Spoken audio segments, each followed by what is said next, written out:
Hello, everyone. Welcome back to the Need I Remind You podcast. I'm Yolanda Youngblood, and it's so good that I am back. Consistency with creativity or creative projects have been a challenge for me sometimes. When I'm doing something new, I'm thinking a lot, I'm planning a lot, and I'm working through the details and the design of things. And, the thing about creativity is it's messy and it's transformative, and it will really show you how your plans or your perfection or your strive to be perfect can really be scribbled on and tore up very quickly. So I am in practice always of celebrating the moments when I return to something, when I am dedicated to something and committed to something, and I see a constancy, I see a rhythm forming, and I see a pattern forming. So yay for me to coming back. Yay for you for coming back. If you have listened to any of the previous episodes, if not, welcome. I'm glad that you're here. You are right on time. There's nothing that you need to go get. You and I are right in the same space. So today I wanted to uplift and name a mental health experience and topic, my story in particular. And before I go into my experience and my story a little bit more, I wanted to name that in my story, I will be talking about forced treatment, psychiatric hospitalization or involuntary hospitalization specifically, mentionings of sibling loss, and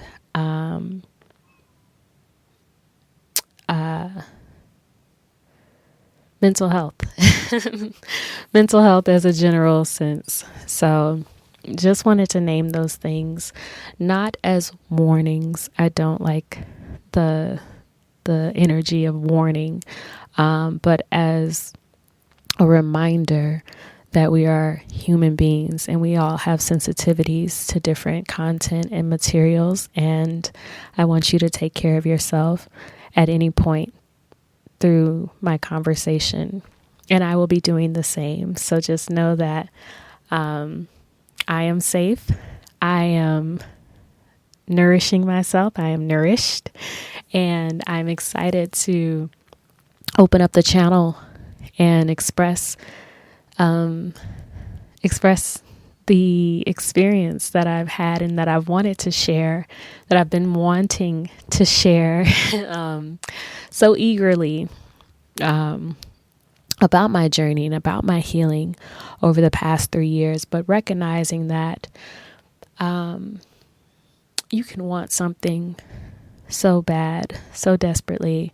You can see the power of it. You can see the vision and the light and the necessity of something. You can see the value and importance and appreciate that. And it can still not be the right time to express it. So I wanted to name that because for me, I have wanted to share my story with others, and I have shared my story with others. And I wanted to share my story in a certain way. I had a vision, and I had, ideas about writing a book, writing an article, being on a panel, working with an organization, and doing this work on a regular basis, part-time, but regularly. And, I had so many ideas throughout the past few years around my mental health experiences, the deepening of my mental health experiences in the past 3 years specifically.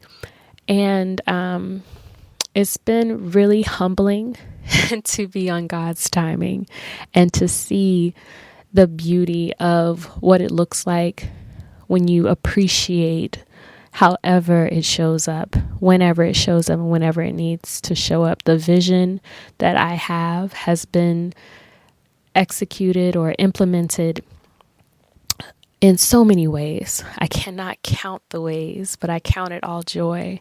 The conversations I've had one-on-one with family members, with friends, with peer support groups, with books that I've read, with God, and just being with my journal, or sitting out in nature, or just resting. And so I had to take a moment last night, for example, to just recount some of the gratitude that I've already had around sharing my mental health story, that I've been so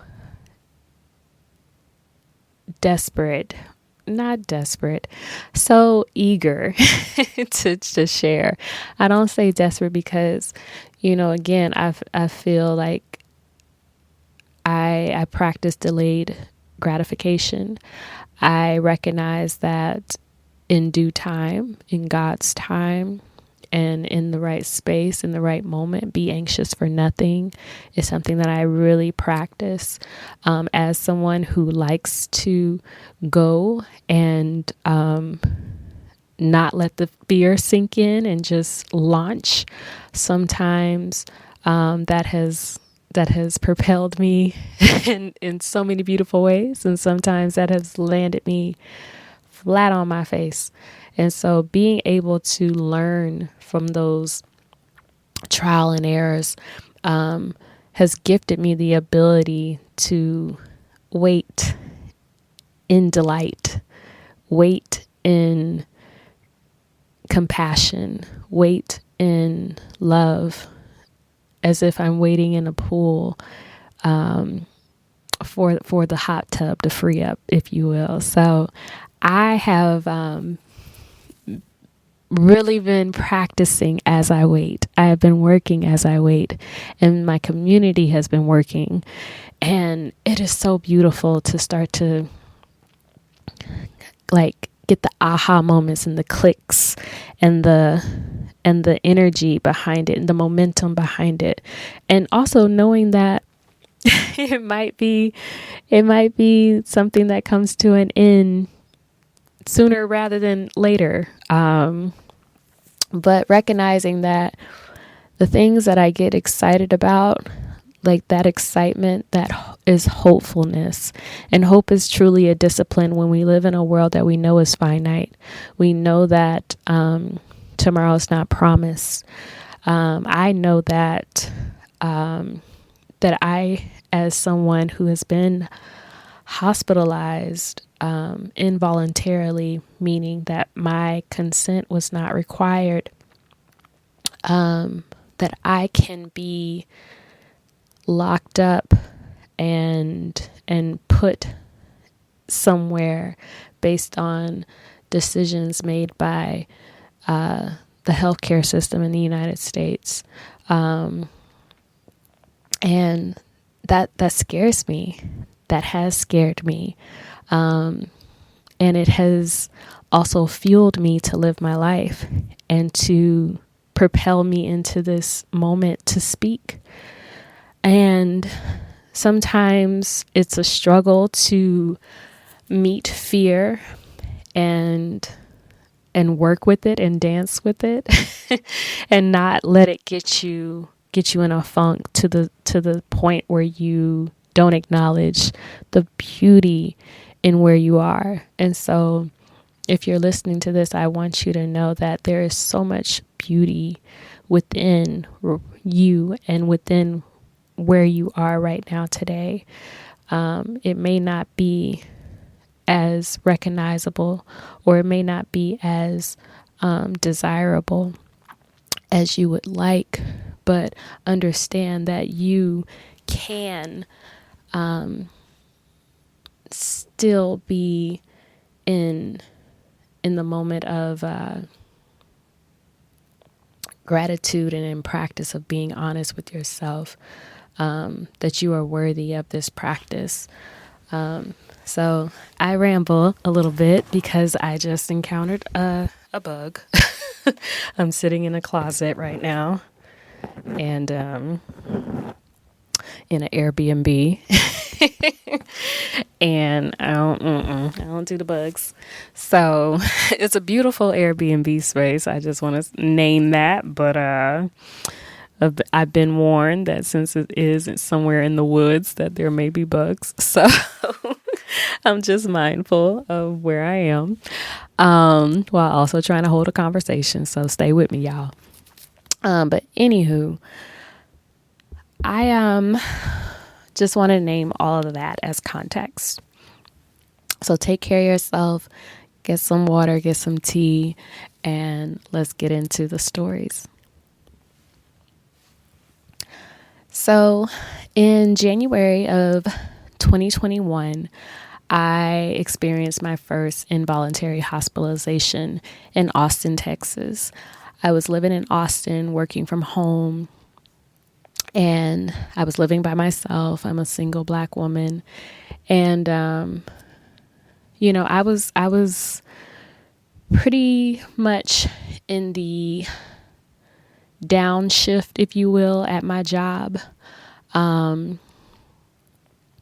was working in corporate America at the time, and I had hit that threshold of exhaustion where I didn't want to do the game and rat race of corporate America, and I needed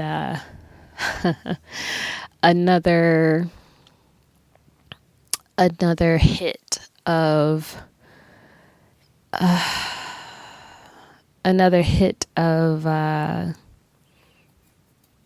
adrenaline, if you will, cheap adrenaline.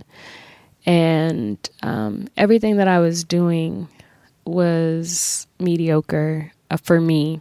I really felt at the job, the assigned position that I was in.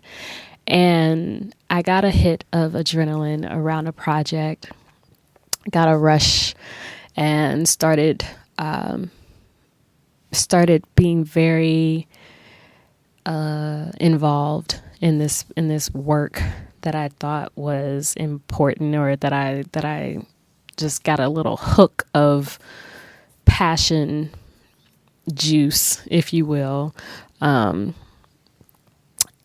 it's something that I've noticed that, when I'm in a funk or a drought, or, I'm steady choosing the mediocre, or the things that are just not aligned to my spirit and what really turns me on.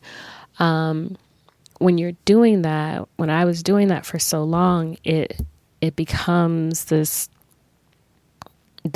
drought and this apartheid, because you're essentially just depressing your spirit, and you're saying these parts of myself don't matter. You're neglecting those things in a way that is not sustaining. And so my body gave in. It gave in, it caved in, and I started expressing some anxiousness, anxiety that was keeping me up at night, anxious thoughts around death. It was during the pandemic, so there was a lot of death in the world, but I didn't have the space to grieve it. So, and I didn't know anyone directly that passed away. So I believe I was absorbing energy, and, things add up. Things add up when you're absorbing energy and you're worrying about other people, or, and your mind just starts going, unconsciously.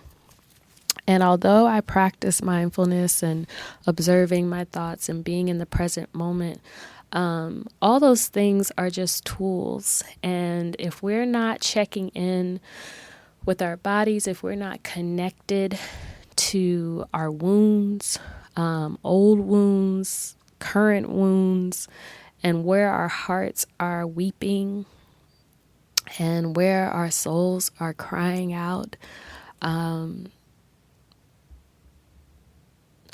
we're really vulnerable. That's a real vulnerability. That's a real danger, if you will, or it can be. It can be if we're not checking in with ourselves and how we truly feel, and working towards what we know we need that might not be available to us.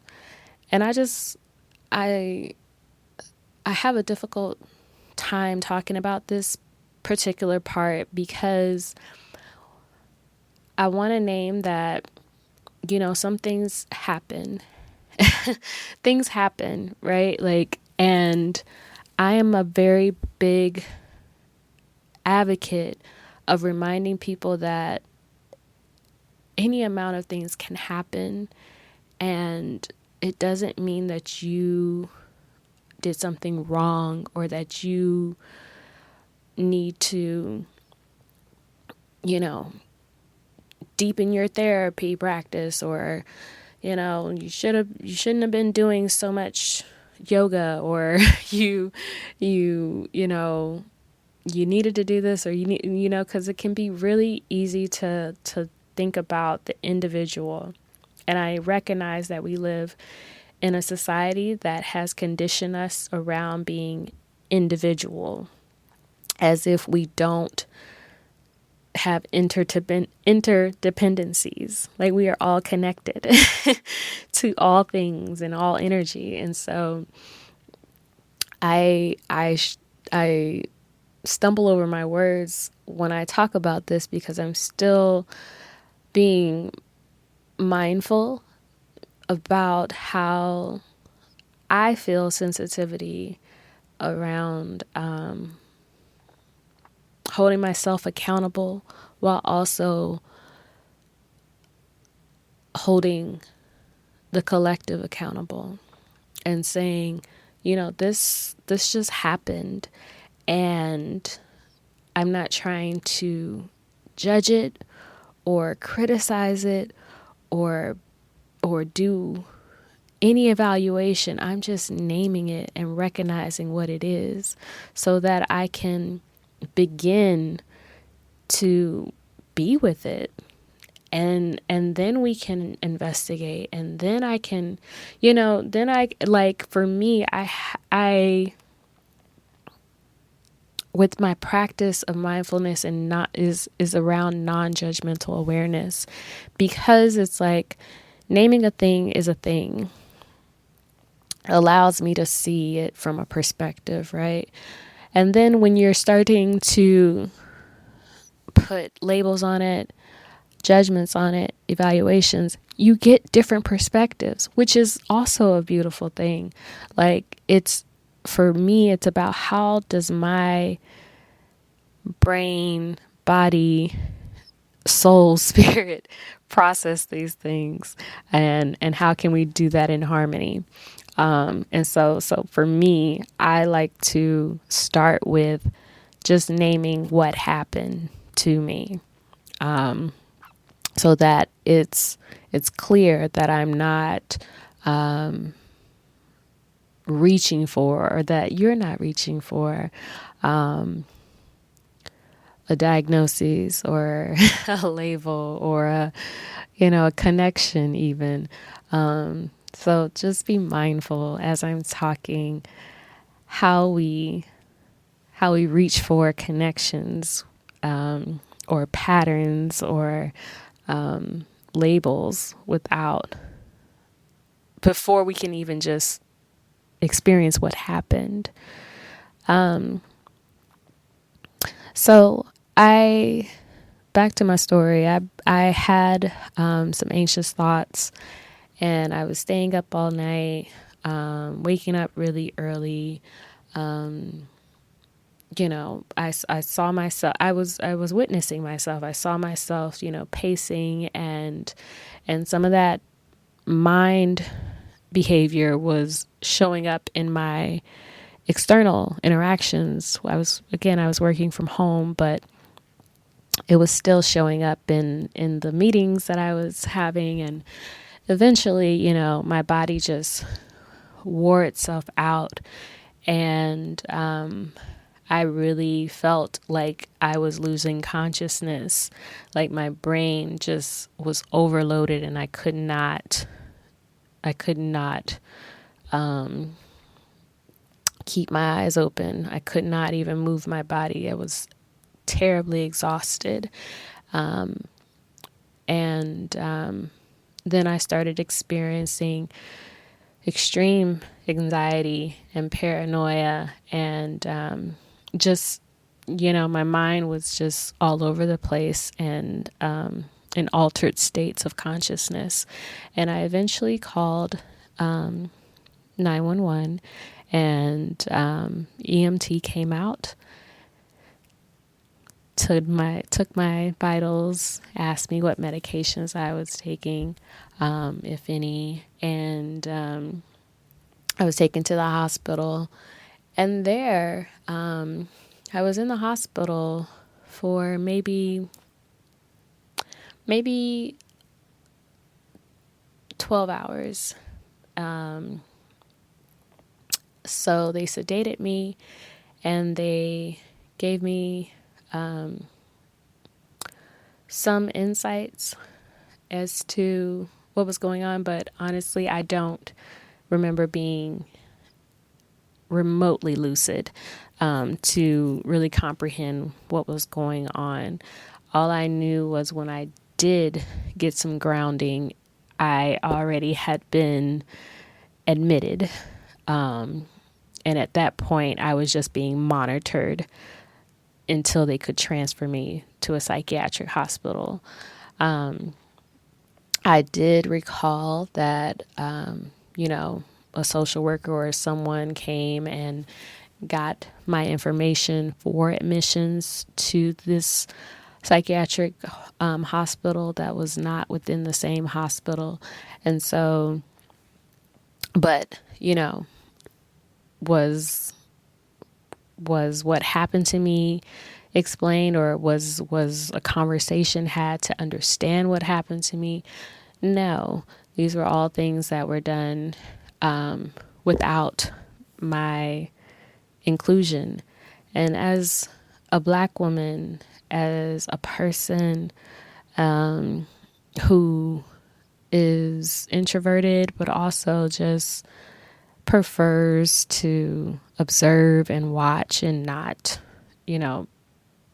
be loud or interject all the time into a conversation or into a space. I felt that. I felt that being left out. I felt that exclusion. I felt that control looming over me. And I felt it, but I also felt more strongly the weakness of my body and the helplessness within, that I did not have the capacity to advocate for myself, or to get out of there effectively, or to even question what was going on throughout the process. And so I name these things because I want to first name the feeling of isolation, the feeling of being, quote unquote, cared for.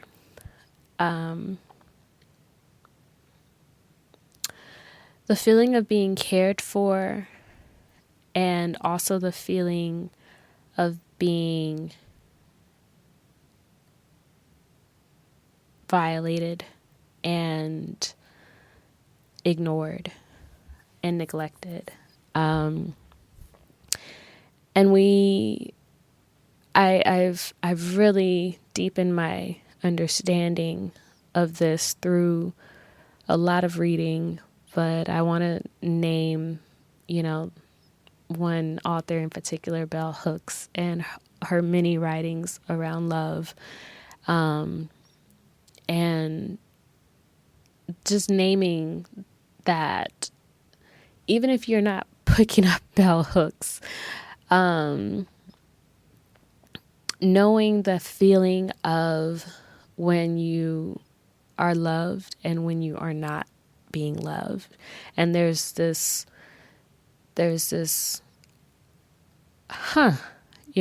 there's this pause within you that something is off center, like something is in conflict.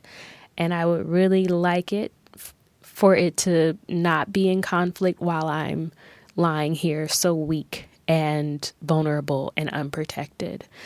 Something is very, very threatening, and I would like for it to back up and give me some space so that I can recover. And it's that warring within, for me, that feels very,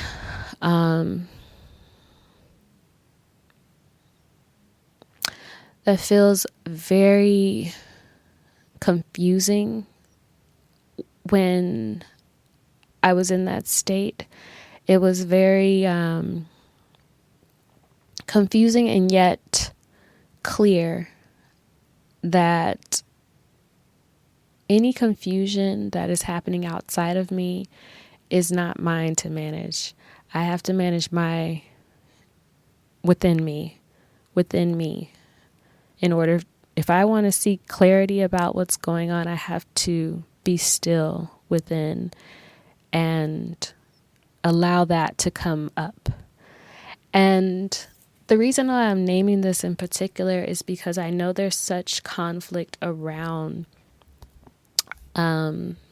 right now, especially in a lot of places, around how to meet people, instances, moments of mental or emotional distress happening in your community, and what to do if you're by yourself, how to move in that moment. And you have a conflict of, well, I don't know what to do. I mean, I want to call 911 for the EMT to make sure that my loved one is okay. And I also want to make sure that I'm not getting shot by the police in this black skin. I also want to make sure that I don't, in my altered state, and I feel flighting and confused, I don't want to accidentally fall off the edge of these stairs and hurt myself severely. And it's just like knowing that there are these conflicts within, but it's like being still and practicing the ability to listen. And listening is not just about our ears. Listening is an embodied experience.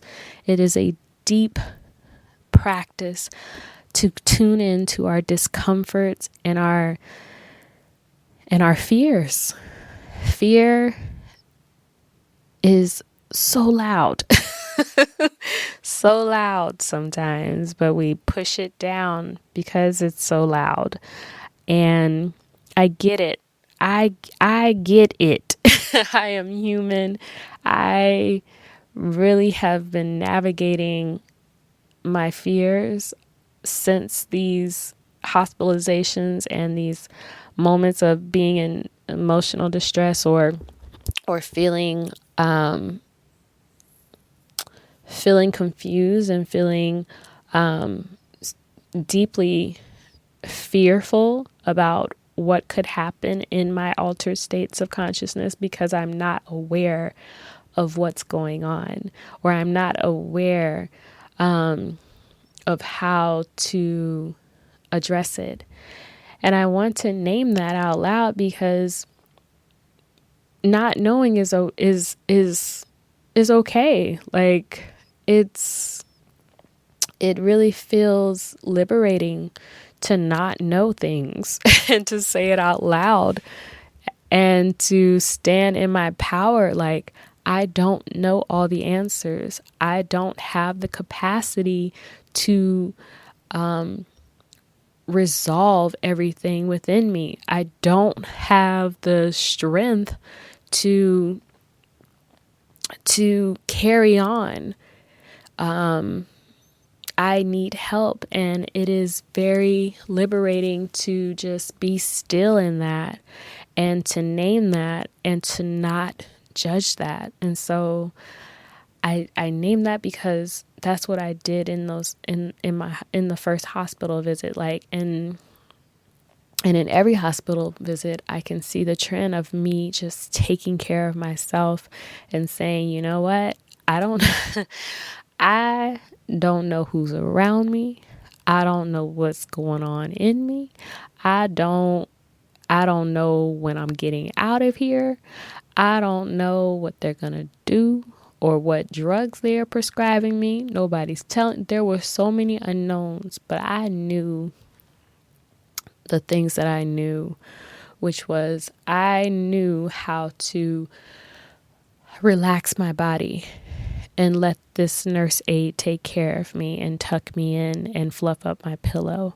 I knew how to carry my body to the bathroom very slowly because I was feeling so weak, but I knew how to do that and to just sit in the bathroom on the toilet and just allow my body to be in a different position, and I knew those things from monthly painful cycles, menstrual cycles, and just being so weak and feeling that weakness and not having anybody around.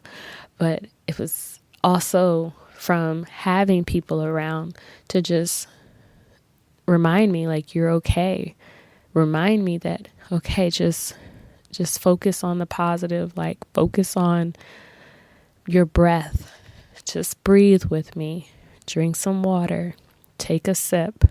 Close your eyes and imagine you're on a beach and you're just, if the water is coming in too fast, just imagine yourself backing away from the shore, from the tides, and just give yourself that position that you need in your mind and watch how your body relaxes. And so I knew those things. And so it's so powerful to focus on the things that you know and the things that you can appreciate as you navigate an experience, especially when it's something that is against your will, and like being hospitalized and being transferred in a police vehicle to another facility and not know when you're going to get out of said facility, not knowing who the person that you're sleeping next to is. And then you're confronted with your own I was confronted with my own stigmas and ableism and saneism and fears as a woman, as being vulnerable in this co-ed space, fear of being a woman who doesn't fight, fear of getting beat up by other women. I laugh, but it's a real it's not real, but it is a valid feeling. It is a valid feeling. It may not be a true fear or a true reality, which it wasn't. I didn't get beat up. I didn't witness that. I did witness violence. And for me, I'm always of the nature, like if it's happening over there, it could happen to me. And so that was real. You know what I mean? Like when I really take a step back and stop minimizing my experience and stand up and speak on these instances, it allows me to see, oh, like these things did happen and I had tools, and it didn't need to be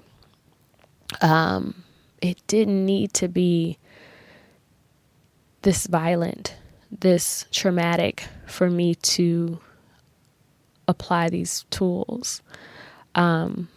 It like to know that there are behavioral centers, or not even behavioral centers. I don't even want to get into that. There is space and resource, enough space and resource for people to have care, consideration, dignity, respect, open and honest conversation, communication, autonomy, self-determination, trust, nurture, nature, quality, holistic, healthy foods and conversations and practices and tool building and container building and connection and network and support systems. There is enough. There is enough. There is enough for everyone, everybody to experience this. And to know that that exists, and to know that that was not my experience or the experience of so many people right now today. In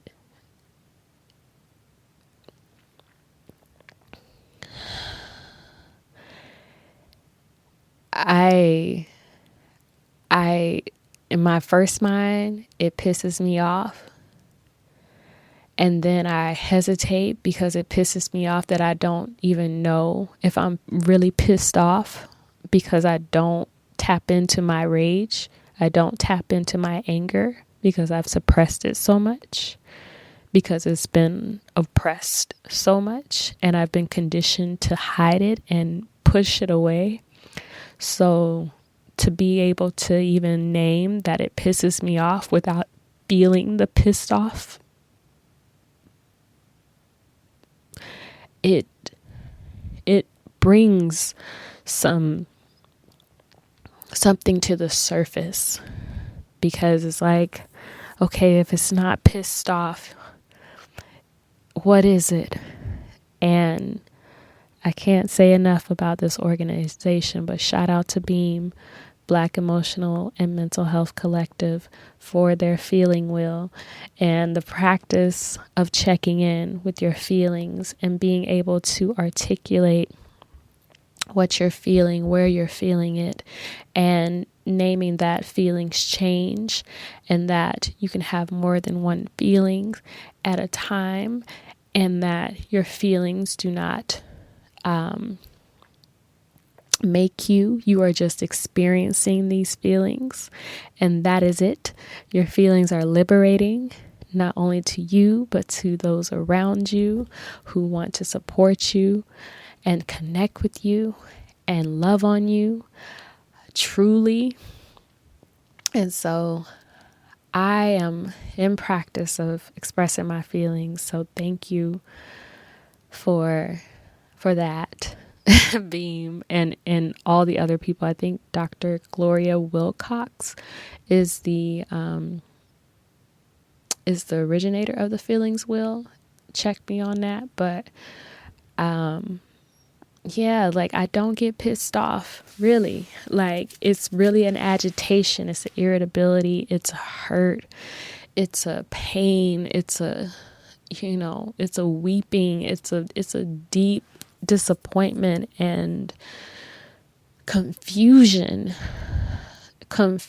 for sure, of like, why I gotta be like this? Like I see it, I feel it, and then I remember this is why I need to get on the microphone because I see it and I feel it. And